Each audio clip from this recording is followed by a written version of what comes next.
Good afternoon. Hi, good afternoon. I have questions for you. Okay. Number 1 to 5. Number 1 to 5. You can pick any one of your choice. Okay, let's do number 2. Number 2. Tell us a day you can never forget. Ha! A day I can never forget. Ha! There are like many, but I'm trying to. Okay, yes, there was this particular day when I had not gotten admission yet, and we had this neighbor who was in the university. Then my cousin kind of like linked us up together, so we were saying hi, and then we became friends. So the boys' siblings will come to my house to watch movies, then I'll go to their house too, and also it was like back and forth. So we started friendship. However, there was this particular day when the guy went to school and they returned back. Then he told his siblings to come to my house to watch a movie, and they told me that their brother said it's been long that I visited their house, that I should come over like he's around, his back from school. I'm like, oh sure, why not? So I left my house, for theirs, while his siblings were in my own house watching a movie. By the time I got to the guy's house, I noticed like the gate man was not downstairs, so I felt maybe he went to buy something, and I entered. On getting to the apartment, the TV was on, the TV was loud, and maybe that was when I should have been suspicious of why is the TV loud, why is the gate man not downstairs. But what as friends, what would you be thinking? You wouldn't be thinking anything stupid, right? So I sat up with the guy, and then we were talking about school, and then he was asking me how far with my jam and everything else. Talking, and so he asked me, said, do I have a boyfriend? And I said, yes. Like I didn't want to say no, so that he's not going to feel like those kind of girls. I say, so they don't know anything about boys. So I said, yes, I had a boyfriend. He was like, oh, okay.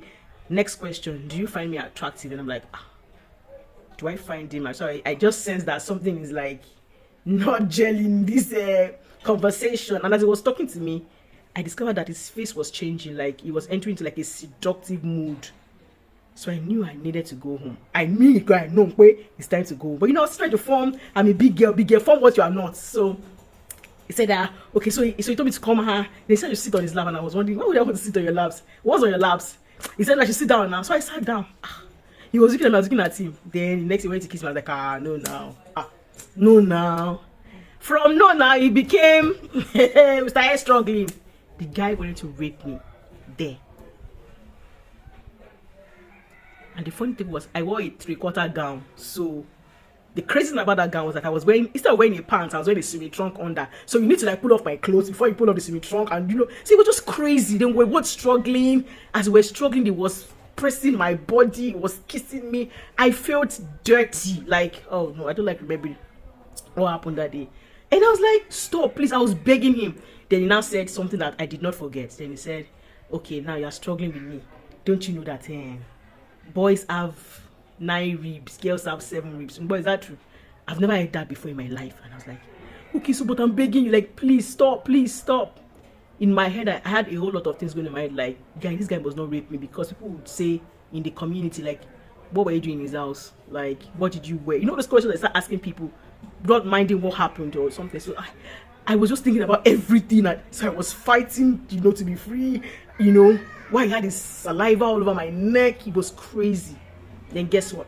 The security man that I was looking for downstairs now slammed the gate, like just to show that he has arrived. That was how he jumped off me. When he jumped off me, I got up. I forgot my slippers. Like I ran downstairs. The way I ran, I didn't even care if I was going to sleep from the stairs. I started running. By the time I was running, he was running after me. Then guess what? He just pushed the door like as I was about to go out, and he was like, I shouldn't tell anybody what happened here today. I said, yes. As I was saying it, he was slipping his hands through my laps, And I'm like, God, save me from this. I'll never come here again in my life. So then he brought my slippers, and I went out like nothing happened. Like, you have to just look pretty like nothing happened. And by the time I go home, I entered my room and locked the door. My mom was screaming, where'd you? Oh yeah, come and cook beans. So I couldn't even tell her what happened. I locked the door and I was crying. Like I was crying. I could smell his saliva. I felt so dirty. So I went to have my shower, and I just was not myself all through that day. But guess what? That was the last time that I stepped my foot into their house. So his parents would be like, we don't see you around anymore. What happened? I'll say, nothing, sir. Nothing, ma. Nothing, sir. Nothing, ma. So I think that's really like one of the days I can never forget in a hurry. Thank you.